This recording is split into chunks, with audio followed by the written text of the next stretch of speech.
State है वो वहां से इंफॉर्मेशन बाहर नहीं आती है, और जो भी स्टेट इंफॉर्मेशन देती है उसी को सच माना जाता है। लेकिन जो सच्चाई है इस बार वो नहीं छुपा पा रहे, क्योंकि जिस लेवल पर कोरोना वहां फैल गया है और उनकी जनता परेशान है बेड्स के लिए, दवाइयों के लिए, लेकिन जो सच्चाई है वो सरकारी। लेकिन राजीव सरदारन सर, मैं क्योंकि आप एक डिफेंस एक्सपर्ट है, एक डिफेंस एक्सपर्ट के हिसाब से एक सवाल आपसे पूछना चाहता हूं कि जिक्र हम कर रहे हैं बायो वेपन का, वो तैयार करा था वुहान लैब का, आपने जिक्र किया, लेकिन अब सेल्फ गोल कर लिया चीन ने।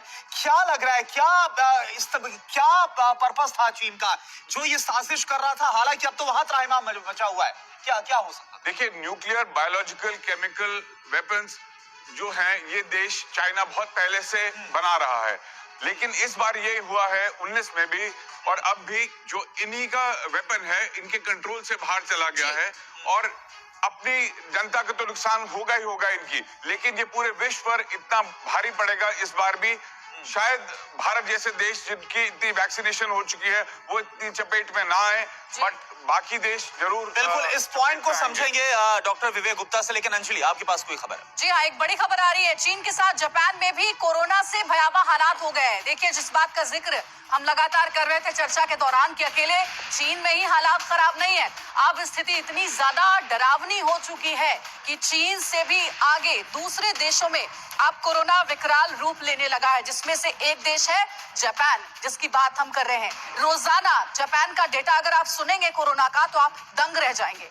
डेटा है 1,54,000। जी हाँ, रोजाना 1 लाख से भी ज्यादा, कम से कम 1.5 लाख से ज्यादा केसेस सामने आ रहे हैं।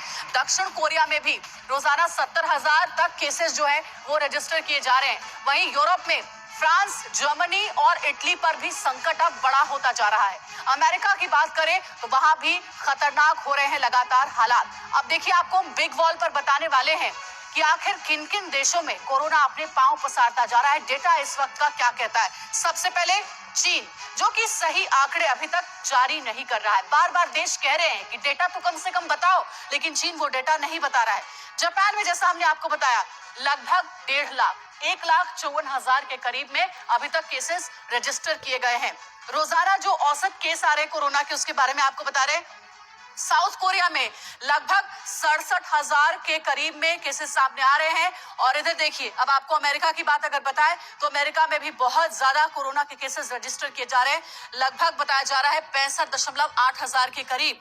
अब देखिए, फ्रांस में भी हालात बहुत खराब है, 49,000 के करीब केसेस रजिस्टर किए गए। आगे बढ़ते हैं, ब्राजील में देखिए 41,900 के करीब केसेस हैं। जर्मनी में 32,900 और इटली में 24,900 के करीब केसेस रजिस्टर किए गए। ऑस्ट्रेलिया में भी खतरनाक हालात है, 15,990 के करीब में। ताइवान में 15,500 और भारत यानी कि इंडिया में लगभग 150 के आसपास। तो इंडिया में तो सिचुएशन कंट्रोल में नजर आ रही है, लेकिन दूसरे देशों का हालात जो है वो बहुत ज्यादा खराब हो गए हैं। एसवीपी सिंह सर, मैं आपके पास आना चाहूंगी। देखिए, पहले भी हमने यही देखा, कोरोना जब फैला, उसका संक्रमण फैला तो चीन ही नहीं दुनिया के कई देशों ने इसका नुकसान झेला, भारत ने भी नुकसान झेला। लेकिन भारत में दुनिया के दूसरे मुल्कों के हिसाब से स्थिति बहुत ज्यादा कंट्रोल में, क्योंकि शुरुआत में ही एहतियात कदम उठा लिए गए हैं। यूरोप का तो बहुत बुरा हाल है। ड्रैगन अभी भी डेटा जारी नहीं कर रहा है। क्या डब्ल्यूएचओ को प्रेशर बनाने की जरूरत नहीं है अभी?